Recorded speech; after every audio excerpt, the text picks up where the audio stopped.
ప్రతి ఎకరాకు ఎంత స్క్వేర్ ఫీట్ నువ్వు అనుమతిస్తున్నావు అనేది లెక్క అధ్యక్ష, ఎంత హైట్ పోతున్నావని కాదు. ఒకప్పుడు 1,25,000 1,50,000 స్క్వేర్ ఫీట్ అనుమతి ఉంటే ఒక ఎకరాకి, ఈ దుర్మార్గుడు మున్సిపల్ శాఖ మంత్రి అయినాక 5 లక్షలకు పెంచి 1,00,000 స్క్వేర్ ఫీట్ కమిషన్ల కింద కొట్టేసిన చరిత్ర వాళ్ళది అధ్యక్ష. ఎన్ని ఇచ్చినో అన్నిటి మీద చిత్తశుద్ధి ఉంటే రా సభకు వచ్చి నువ్వు ఇచ్చిన అనుమతులు ఏంటి, అనుమతుల వెనకాల జరిగిన కుంభకోణం ఏంటి, విచారణకు రా వచ్చి నువ్వు డిమాండ్ చేయి, అప్పుడు చెప్తా నీ సంగతి. ఈ రకంగా ఈరోజు అందుకే outer ring road inside core urban reason, outer ring road out side up to regional ring road వరకు సెమీ అర్బన్ రీజన్, RRR నుంచి అవతల రూరల్, ఇక్కడున్న పరిశ్రమలన్నిటిని కూడా బయటకు తరలించాలి, పారిశ్రామిక వాడల్ని ఇవ్వాలి, పెట్టుబడులు పెట్టాలి, ఉద్యోగాలు పెంచాలి, ఉపాధి అవకాశాలు కల్పించాలని ఒక బృహత్ ప్రణాళిక తీసుకొస్తున్నాం. ఒక ఫ్యూచర్ సిటీనే నిర్మించుకుంటున్నాం అధ్యక్ష. దానికోసం ఫ్యూచర్ సిటీ డెవలప్మెంట్ అథారిటీని క్రియేట్ చేసినాం అధ్యక్ష. ఒక ప్రత్యేకమైన ప్రణాళిక ద్వారా నాగార్జున సాగర్ రోడ్ నుంచి శ్రీశైలం రోడ్డు మధ్యలో 56 రెవెన్యూ విలేజ్లు 74 గ్రామాలను ఒక ఫ్యూచర్ సిటీ కింద 1,00,000 పైన ఎకరాలతో ఒక అద్భుతమైన నగరాన్ని ఒకప్పుడు ఎప్పుడో చండీగఢ్ నిర్మించిన ప్రణాళికబద్ధంగా అని చెప్తారు అధ్యక్ష. ఈ దేశంలో మళ్ళీ ఆ తర్వాత ఒక ప్రణాళికబద్ధమైన నగరం రాలేదు. అమరావతిలో వాళ్ళు ఏదో ప్రయత్నం చేశారు, అది ఆగిపోయింది. ఈరోజు మనం ఒక ఫ్యూచర్ సిటీ డెవలప్మెంట్ అథారిటీని క్రియేట్ చేసి ప్రపంచ దేశాలతో పోటీ పడే ఒక గొప్ప నగరంగా నెట్ జీరో సిటీ, కాలుష్యం లేని పర్యావరణ పరిరక్షణతో ఒక సిటీని నిర్మించాలని ఇలా ప్రయత్నం చేస్తే దానికి కాలు అడ్డం పెడతారు అధ్యక్ష. HMDA చేస్తే దానికి కాలు అడ్డం పెడతారు అధ్యక్ష. అసలు అంటే ఏది జరగొద్దు అంటారు అధ్యక్ష. నేను ఒకటే మాట అడగదలుచుకున్నా అధ్యక్ష, పరిశ్రమలు రావద్దు, అభివృద్ధి జరగొద్దు, నగరాలు నిర్మించొద్దు, మూసీని ప్రక్షాళన చేయొద్దు, మెట్రో విస్తరించొద్దు, రీజనల్ రింగ్ రోడ్డు ఇవ్వద్దు, రీజనల్ రింగ్ రైలు వద్దు, డ్రై పోర్ట్ వద్దు, ఆంధ్రప్రదేశ్లో ఉండే పోర్ట్కి dedicated national highway, greenfield national highway వద్దు, రైల్వే లైన్ వద్దు, ఏది వద్దు అని అంటే తెలంగాణ రాష్ట్రం దివాలా తీయదా అధ్యక్ష?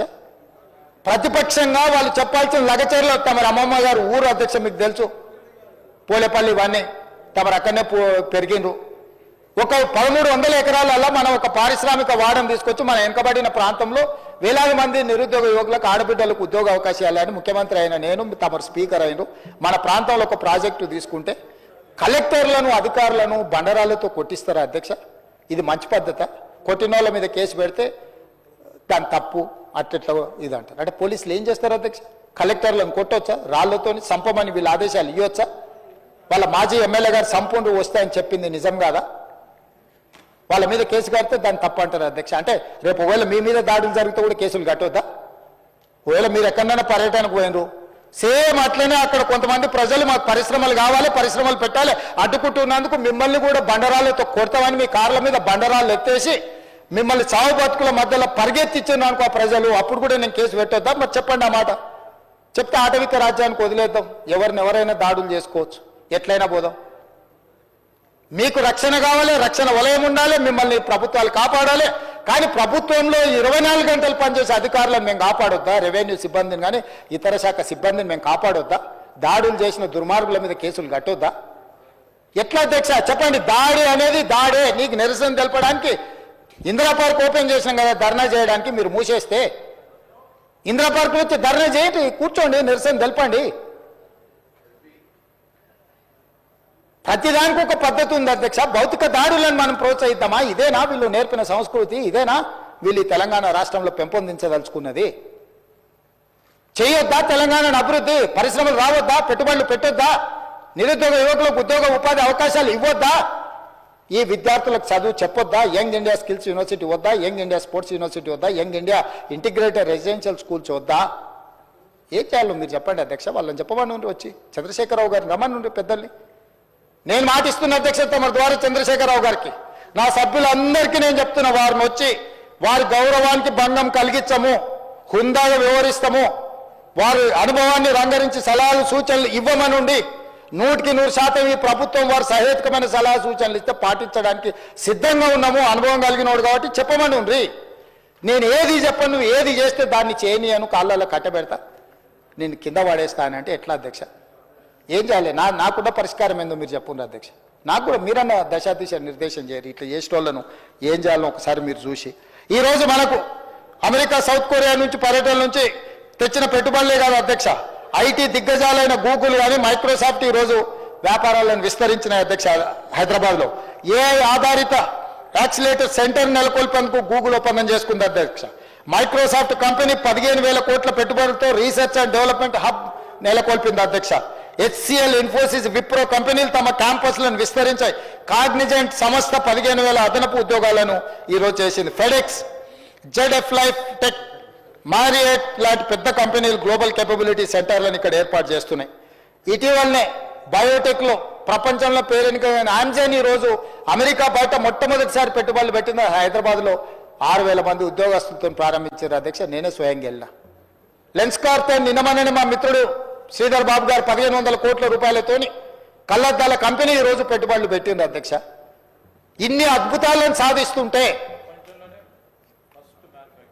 ప్రపంచంలోనే ఫస్ట్ మ్యానుఫ్యాక్చరింగ్ యూనిట్ హైదరాబాద్లో తెస్తే అభినందించాల్సింది పోయి మమ్మల్ని తిట్టేది ఏంది అధ్యక్ష?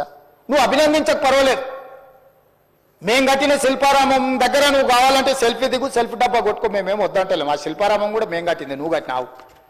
హైటెక్ సిటీ నేదురుమల్లి జనార్దన్ రెడ్డి గారు పునాది రాసి చంద్రబాబు నాయుడు గారు కట్టారు. అక్కడ కూడా ఫోటో దిగి పెట్టుకో, ఎవడొద్దు అంటుండే. నీకు కావాల్సింది గంతే కదా. రేపు కూడా ఇప్పుడు మా శ్రీధర్ బాబు గారు ప్రారంభించిన సంస్థలలో నువ్వు సెల్ఫీ దిగు, సెల్ఫీ డబ్బా కొట్టుకో, మేమేం వద్దనలేదే. కానీ అడ్డుకోవడం ఎక్కడి సాంప్రదాయము, ఎక్కడి విధానం ఇది? ఎక్కడ నేర్చుకున్నారు ఈ విధానము? ఈ విధానం తెలంగాణకు మంచిదా అని నేను అడుగుతున్నా అధ్యక్ష. నాకు అర్థం కావట్లేదు అధ్యక్ష. ఈ 15 నెలల్లో వాళ్ళ విచిత్రమైన పోకడలు, వికృతమైన చేష్టలు.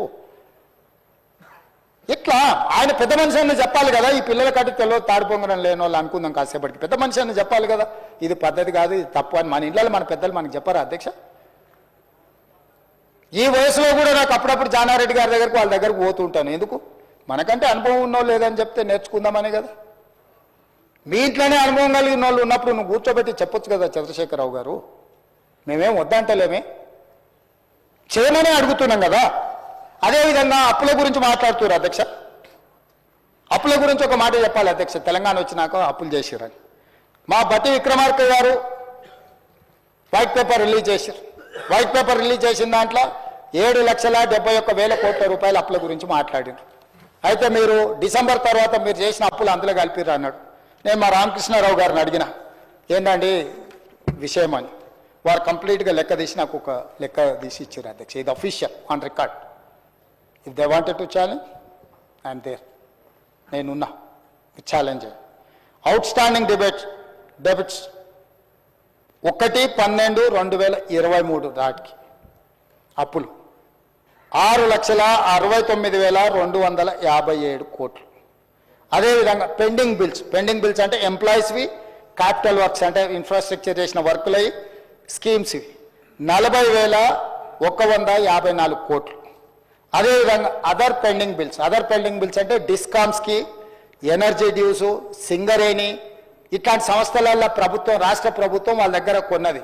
డిస్కామ్స్ ప్రైవేట్ సంస్థలు లాంటివి, అంటే గవర్నమెంట్కి వాళ్ళు సపరేట్ ఎంటిటీ, కార్పొరేషన్స్. సింగరేణి ఒక కార్పొరేషన్, అది ప్రైవేట్ ఎంటిటీని. అట్లే విధంగా SC ST sub plan backlog payments 1,09,740 కోట్లు.